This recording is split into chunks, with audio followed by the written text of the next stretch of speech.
Magandang gabi, Pilipinas. Sa Frontline tonight. AI-generated videos na gawa sa China, unggoy ang ginamit para i-represent ang Pilipinas. Ang welta ng Philippine Coast Guard, asal racist yan.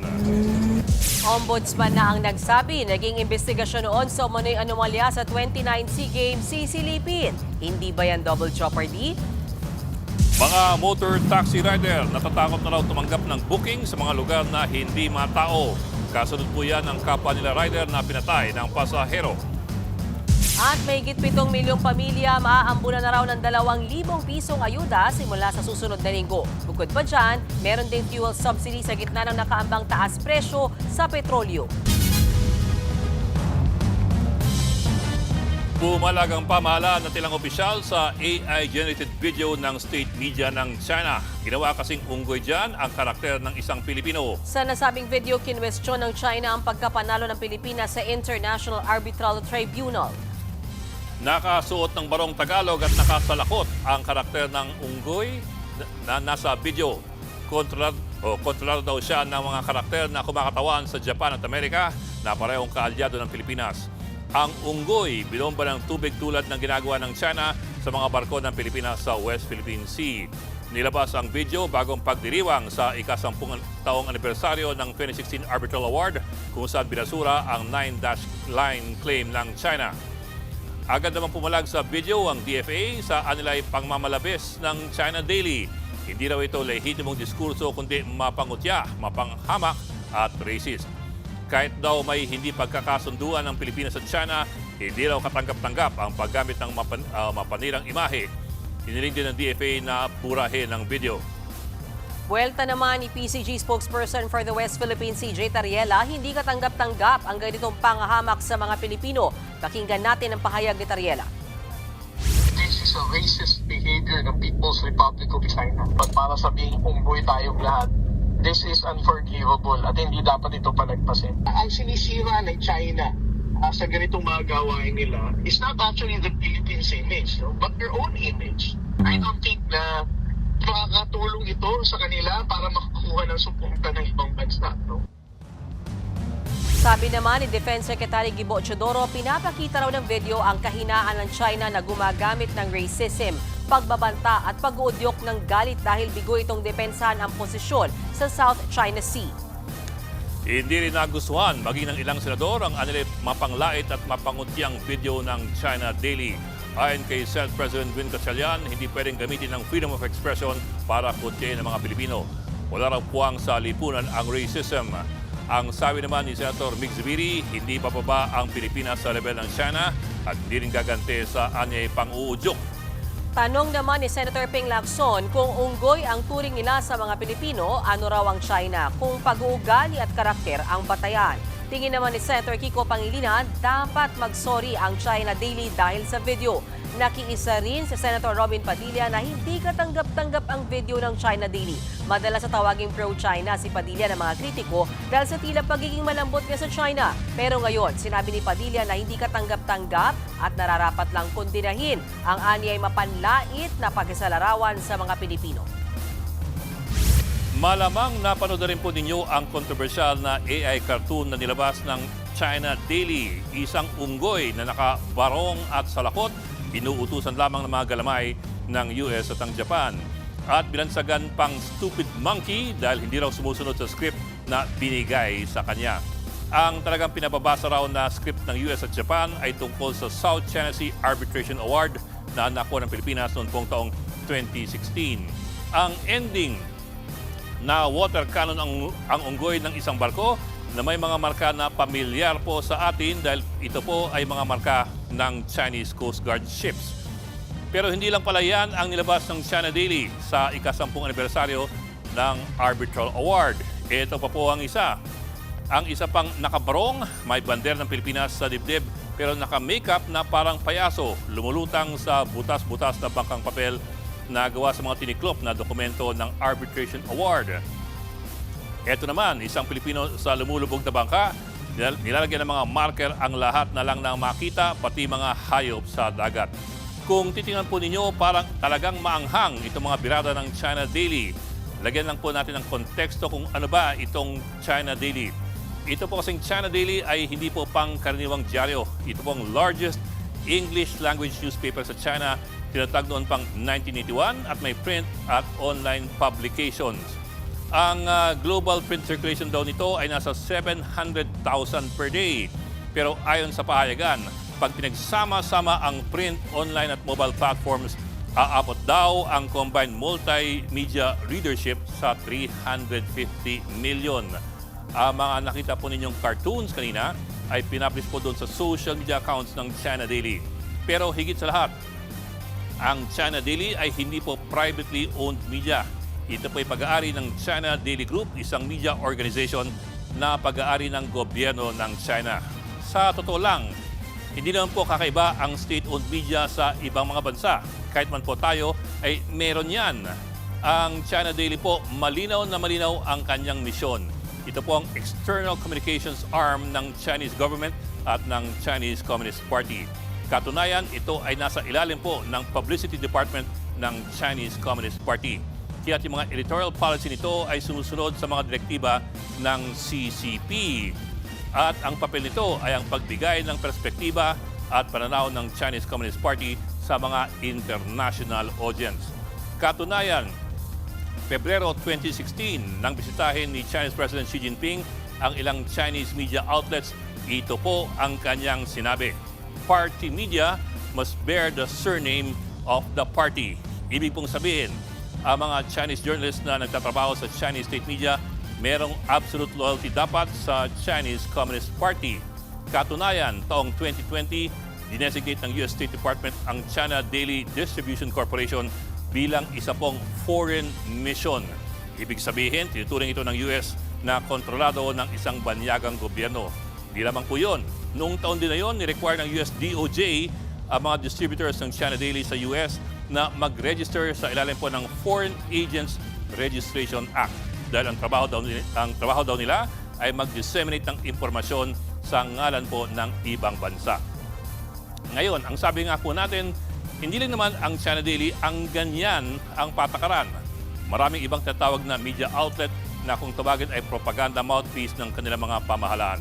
Pero mahalagang tandaan ang mga detaling ito para makita po ang konteksto sa likod ng mga naglalabasang cartoons. Sa ibang balita, plansyado na ang panibagong cash aid program ng gobyerno at hinati sa 3 grupo ang makakatanggap ng 2,000 pisong ayuda. Sa ilalim ng pinalawak na Unified Package for Livelihoods Industry, Food and Transport o Uplift Assistance, mabibigyan ng ayuda ang 3.5 million families sa ilalim ng 4Ps at ng Walang Gutom Food Stamp Program ng DSWD. Kasama rin ang 2.5 million poor at near poor households na tinukoy ng Philippine Statistics Authority. Pati na rin ang higit 1 milyong pamilya ng mga manggagawang mababa ang kita ayon naman sa SSS. Ayon sa DSWD, diretsyo sa Land Bank o GCash account ng 4Ps beneficiaries ang cash aid simula sa susunod na linggo. Habang manual payment muna sa ngayon ang gagawin sa ibang sektor, tatagal hanggang Disyembre ang bigayan ng one-time ayuda. Hindi naman ito, kumbaga, para mabayaran lahat ng kanilang gastusin, kundi para mapalitan yung maaring nawawala dahil tumaas yung presyo ng bilihin. It's meant to replace the loss in purchasing power. Palitan yung nawala sa pera ng pamilya na yon dahil sa pagtaas ng presyo ng bilihin. Bukod sa ayuda sa mga mahihirap, pinag-aaralan po ng LTFRB ang muling pamamahagi ng fuel subsidy sa mga PUV driver. Kasunod yan ng muling pagsiklab na gantihan ng pag-atake sa pagitan po ng Amerika at ng Iran. Yun nga lang, higit 90% na ng 2.5 billion pesos na pondo para sa fuel subsidy program ay nagastos na. Lalo't Abril pa nang ilunsad ang naturang programa kasabay ng unang pagsiklab ng giyera sa gitnang silangan. Pinag-uusapan na ho yan, dadagdagan na lang po yung budget ko kinakailangan. No? We have been in discussions naman po tayo with the DOTR, with Malacanang on the possibility of augmenting yung ating fuel subsidy. Sa gitna pa rin ng giyera ng Amerika at ng Iran, naitala ang pinakamababang vessel movement sa Strait of Hormuz sa loob po ng huling 5 linggo. Sa datos ng Reuters at ng ship tracking intelligence platform na Marine Traffic, 6 na barko lamang ang dumaan sa Hormuz noong July 12. Napakalayo po niyan sa alas 140 ships na naitatala bago sumiklab ang giyera. Dahil naman sa panibagong gantian ng airstrikes ng dalawang bansa, sumipa na naman ang presyo ng langis sa pandaigdigang merkado. Kaya't ang oil price projections dito sa bansa papunta na naman sa isang big-time oil price hike. Sa taya ng Department of Energy, posibleng hanggang 11 pesos na dagdag presyo sa kada litro ng diesel, hanggang 12 pesos naman sa kerosene, habang 3 to 4 pesos per liter naman para po sa gasolina.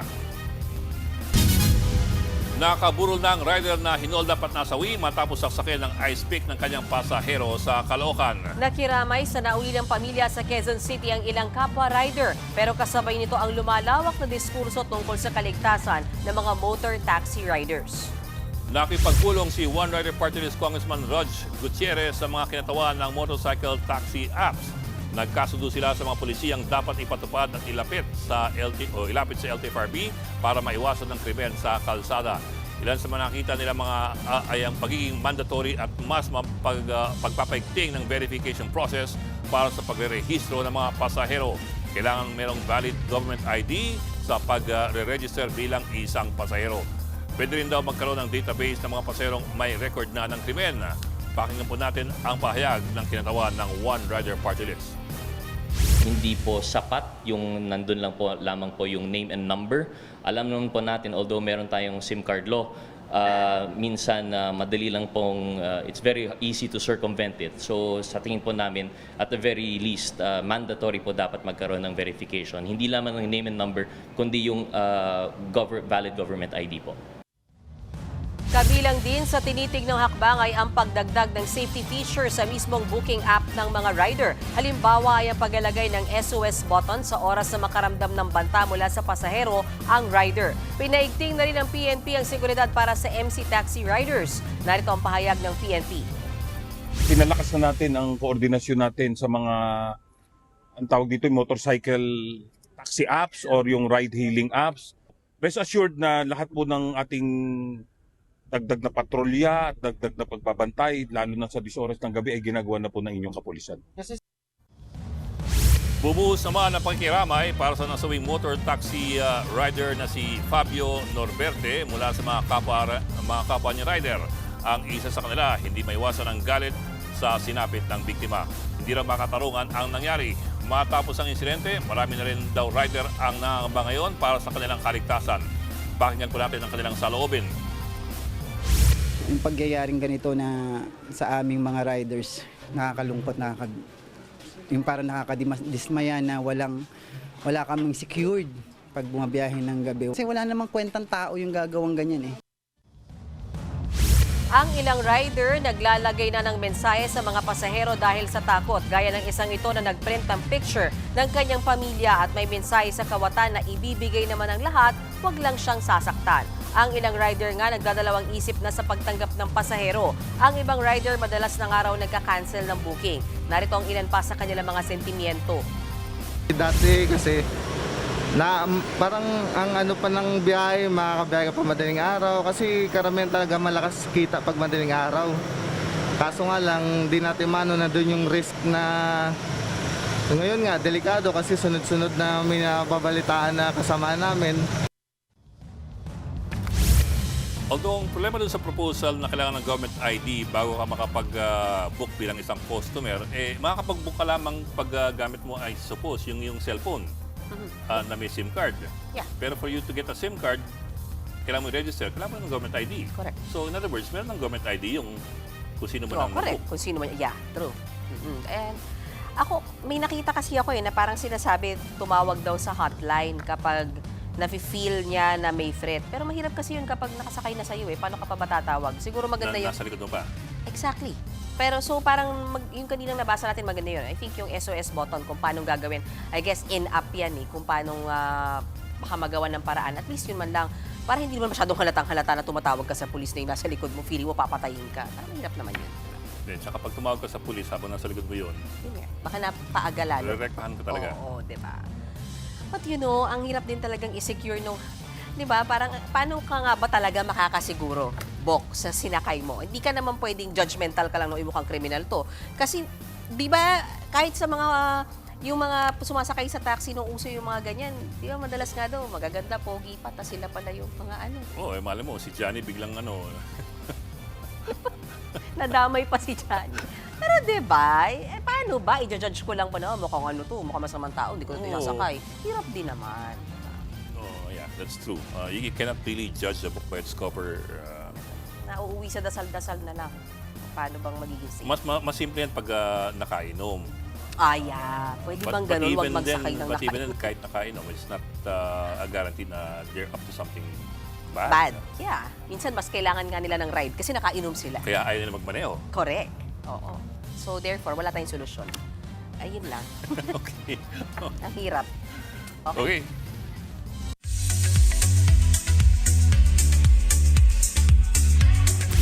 Showbiz Tonight na tayo. Normal ang title pero pasabog beyond the spotlight ang bagong music video ng K-pop sensation na BTS.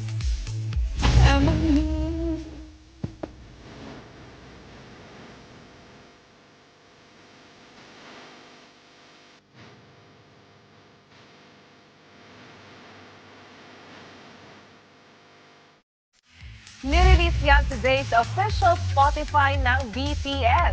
Gaya ng title, tampok sa kanta ang usual, simple and intimate moments at buhay ng BTS sa likod ng camera at ng entablado. Kumbaga, sa likod ng kanilang kasikatan. After all, normal pa rin naman sila mamuhay. Bahagi ang kanta sa chart-topping album ng BTS na Arirang. Magchichikahan pa tayo mamaya. I'll be right back. Susunod, ginawang investigasyon sa 2019 SEA Games sa Pilipinas, sisilipin ng Ombudsman.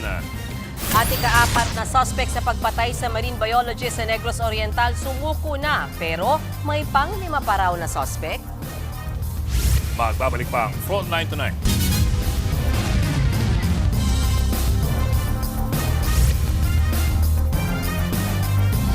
Mga kapatid, Ed Lingaw po, maging maalam at may pakialam sa mga napapanahong balita sa ating bansa. Para sa mas malilimang pagtalakay at paghimay sa mga issue at headlines, mag-follow at mag-subscribe sa social media pages ng News 5.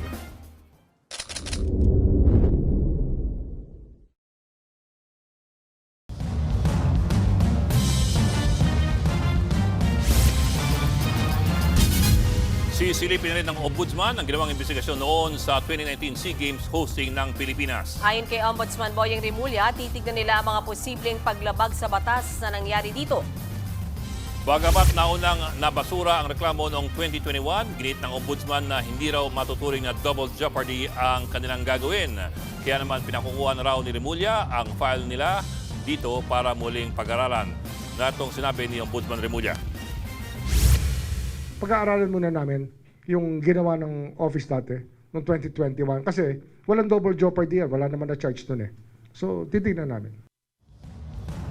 Una nagsabi si NBI Director Melvin Matibag na iimbestigahan nila ang mga umunoy anomalya sa ilang infrastructure project na may kaugnayan sa SEA Games hosting.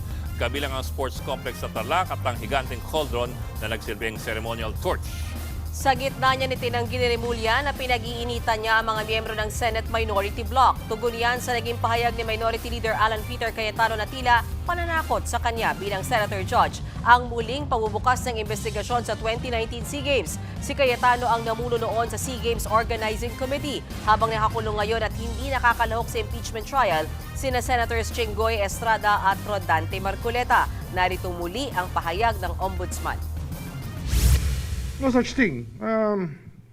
Remember, the people in jail now, many of them were our allies from the very beginning.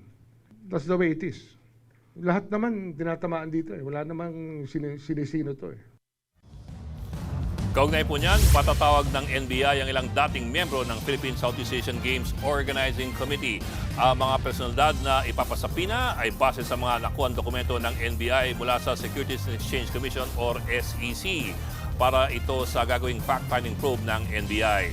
Hindi naman kasama sa ipapatawag si Cayetano. Paliwanag ni Matibag, hindi lumabas ang pangalan ni Cayetano mula sa mga dokumento ng SEC mula 2019 hanggang 2021.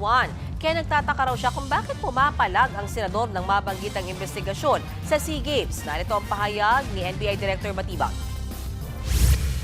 Baka dapat wala siya ipangamba dahil wala siya rito, pero may malaking katanungan na bakit lumulutang siya sa publiko na parang siya yung chairman nito.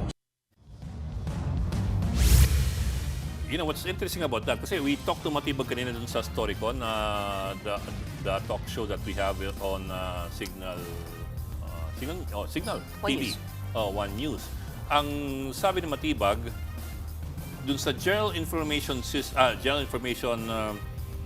sheet na sinasabit sa SEC every year, hindi lumalabas ang pangalan ni Alan Peter Cayetano dun sa SEA Games Organizing Committee.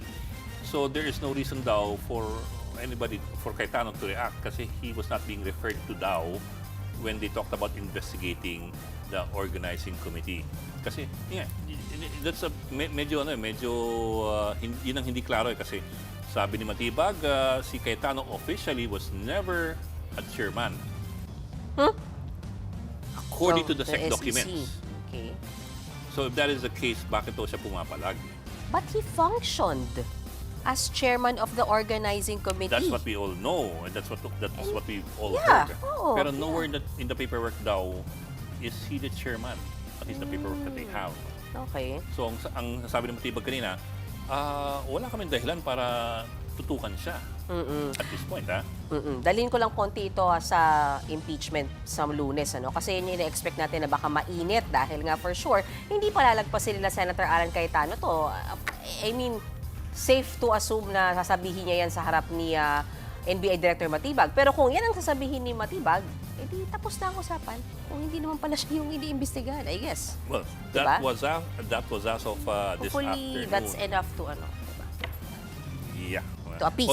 Although apparently parang may acknowledgement naman from the part of Matibag na hindi ganun kagandang optics na napag-uusapan tong isyong ito ngayong siya ay lalabas sa Senado. So sabi naman niya, but this is according to him, may mga nakuha silang dokumento at testimonials referring to the investigation na hindi pa natatapos na nagagawa. Kaya ngayon, lumalabas itong mga issue ito. Pero again, ang sabi niya, it's in no direct reference to Cayetano. Wondering lang ako how the investigation will pan out kung naguluhan ako eh. Bakit wala sa records ng SEC nag-function as committee chairman? Precisely. Si Pati nga Senator Alan Cayetano. And siya mismo, the general sinasabi information niya, sheet is what the companies, or in this case, it's an NGO. It's Yup. an NGO eh. That's what they submit every year to the SEC. pero mismo si Senator Alan Cayetano, kiniklaim nga niya na siya ang chairman ng organizing committee. So, that's another That is the conundrum. Yeah. Okay. Samantala, malapit na raw ang pagkasampa ng kasong plunder laban kay dating House Speaker Martin Romualdez ayon sa Ombudsman. Kaugnayan ng umano'y illegal na budget insertions at flood control kickback scheme. Hindi dinetalye ni Remulla kung kailan isasampa ang kaso pero magkakaroon daw ng pagkakataon si Romualdez na maghain ng kanyang kontrasalaysay. Paliwanag pa ni Remulla, kailangan munang matiyak na buo ang mga ebidensya at matibay ang isasampang kaso bago ihain sa korte. Nauna nang naghain ng mosyon ng Ombudsman Sandigan Bayan para gawing testigo si dating DPWH Secretary Manuel Bonoan. Gagamitin daw ang testimonya ng dating kalihim para mapatibay ang kaso laban kay Romualdez. Dati nang itinanggi ni Romualdez na sangkot siya sa anomalya sa flood control projects. We're very close to filing the plunder charges, but we still have to cross the T's and dot some I's and probably put periods in sentences. Yun na lang, ganun kalapit na yan. It comes to a case like that. It's not as simple as you want it to be. When you're talking about layers and layers of lawyers, people who will defend up to and go to any extent to defend their client. So hindi ganun kadali. Pero we're managing to thread the needle, so to speak. Nahuli na rin ang ika-4 na suspect sa pagpatay sa American Marine Biologist sa Negros Oriental. Pero base po sa CCTV, may panglima pa pala ang suspect. Subukong kagabi ang ika-4 na suspect na si alias Eric. Ayon sa mga pulis, na-pressure daw ang suspect kaya siya sumuko. Siya nagsilbing lookout. Bukod sa kanya, napag-alaman din na may panglima pang suspect base sa makuha ng CCTV. Tutugis na siya ngayon ng mga pulis.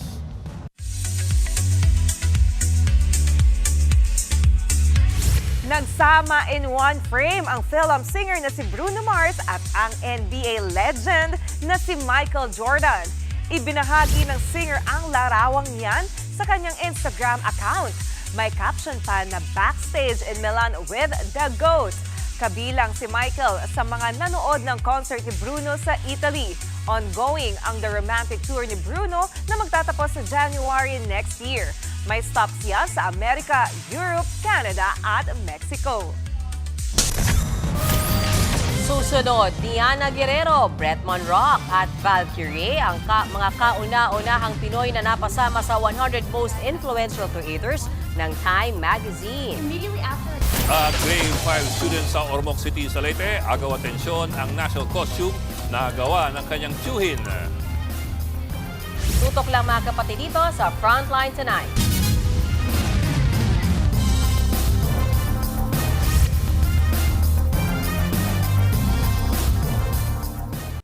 Mga kapatid, Mean Los Baños po, huwag magpahuli sa mga balita at impormasyong dapat ninyong malaman. Para sa mas malawak na balitaan at diskusyon, mag-follow at mag-subscribe na sa social media pages ng News 5.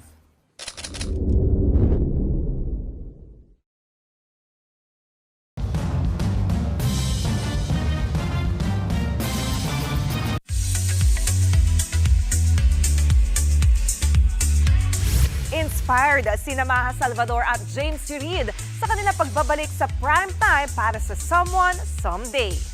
Say ni Maha, iba ang hugot na nadala niya sa karakter niyang si Abby. As a mom kasi ang gagampanan niya rito. Si James naman, marami raw similarity sa role niyang bilang si Jordan. Makakasama nila sa serye si Catherine Bernardo. Abangan ng Someone Someday sa July 27 sa Todo Max Primetime ng TV5 at July 24 naman sa Netflix. Bilang isang mommy, mas alam ko na yung meaning ng love, ng pagsasacrifice. After giving birth, nung nandyan yung anak mo, mas parang lumalim pa ang meaning ng bawat lahat. Actually, it's a good time. I'm in a good place. I can, return to acting again. Luckily, I can relate a lot to Jordan. He's a musician. He's a bar owner, so he's also a businessman. Check. Yeah, check on both accounts. And also as a character, especially with his friendship with Billy, how protective he is, how loyal he is. Nasa super Latina era na si Aura Briguela matapos magpa-nose job. Ipinasilip ni Aura ang kanyang new look after ng surgery. Sa Vietnam kuha ang mga picture 10 araw matapos ang operasyon sa ilong ni Aura. Say niya, yan daw ang unang araw na nag-makeup siya after surgery. Una nang chinika ni Aura na hindi naman siya sobrang insecure sa nose niya. Feeling niya lang daw ay kailangan nito ng enhancement. Marami namang sumuporta at nagandahan sa bagong aura ni Aura. Pinoy Pride sa Time Magazine. Kinilala ang ating Pinoy creators worldwide. Pasok sa Time 100 Creators list sina Diana Guerrero, Bretman Rock at Valkyrie. Competitive ang atmosphere online pero nailaban yan ng ating mga kababayan. Kinilala rin ng Time ang pag-empower at pagtindig ng mga issue ng mga content creator. It's a wrap mga kapatid. Day 5 ng Chika completed. See you next week. Ako po si Johnny Alipoon.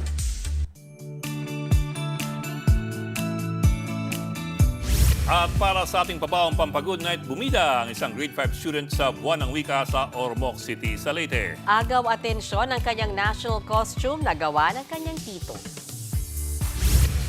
Nilikha ni Warren Earl Ramirez Yu ang costume na yan para sa kanyang pamangkin na grade 5 student. Nabili niya sa palengke ang mga materyales gaya ng banig, abaka at native basket. Gusto raw ni Warren na magmukhang prinsipe ng pag-aani ng mga magsasaka ang kanyang pamangkin. Worth it naman daw ang 2 araw na pagbuo ng costume dahil nanalo pa itong Best in Costume and Lakandula. Pag di pa ba naman nanalo yan sa gara na yan? Yes. Ewan ko na lang. Para lang makati. Oo, mahirap. Alam mo si Johnny, di ba yung may mga national costume din pag mga pageant? Yes, Oo. important yun. Is ganda. Sobra. Lalo na ngayon, yung mga panahon ko kasi, simple lang. Pero yung ngayon, talagang pinaghahandaan Sino talagang nga yung bongga. parol? Catriona. May ilaw ba yun? Ay, fix Parang- yes. Meron ba? Parang, Nasira. Pero as in, malaking Naka-extension malaki. cord, gano'n? yeah, malaki yun. Malaking malaki sa Yes. likod niya. O may bit siyang Hindi, baka yung grabe naman yung genset. Pwede namang... The battery. Oo, Si Sir pwede namang debate. Pero ako nung high school, naabang ako rin yun, yung linggo ng wika. Tapos Nag-best in costume kayo doon? yes. Oh, tingnan so- mo. Simple lang naman, pero palaban. Wow, Simple lang pero peacock yung Yes. labas. Ganon. Simple lang naman. Tanda pa Ewan ko. Grade school, tanda ba niya eh. Yes, kasi naabangan ko talaga yun po. Kasi mami ko mahilig na dinadamitan kami, gano'n. Tsaka bira lang yun, di ba? Hindi ka mag-uniform. Kayo ba? Hindi nyo Pero naabangan yun? hindi, meron lang ako Nasubukan isang... yun? Ako nasubukan ko yung pinagawan ako ng... yung mga school play, tas yung lawin ako. So, meron ako headdress, tas meron akong kineming ganyan. Tapos, ito pa, nagkalat kasi pinadali ng tatay ko, nagkalat yung kulay sa t-shirt ko. So, naiiyak na ako habang gumaganap ako ng lawin kasi parang... ang pangit. Hindi na nauwi. Ang lungkot naman nung Malang ko tong childhood. Sir Ed, no? Parang hindi siya makulay. Wala siyang Pabaong ganyan. pa pag good night, tapos naging sad pa tayo. Weekend na, yun ang pabaong Yes. papagod na. Sige, okay. Next week po, kita-kita tayo ulit. At tama-tama bukas ay Sabado. Okay, yan po ang 20 minutong pag-imas malaking headlines. Hirap tayong malaman na Sabado bukas. Balitaan at diskusyon para sa pagbubog. Matalinong opinyon. Hanggang sa Lunes po, ayan ha. Kami yung kapatid sa Baltan sa Public Service. Ako po si Mayan Nasbayas Orosel. Ako na po si Ed Lingao, walang iwanan. Front 99.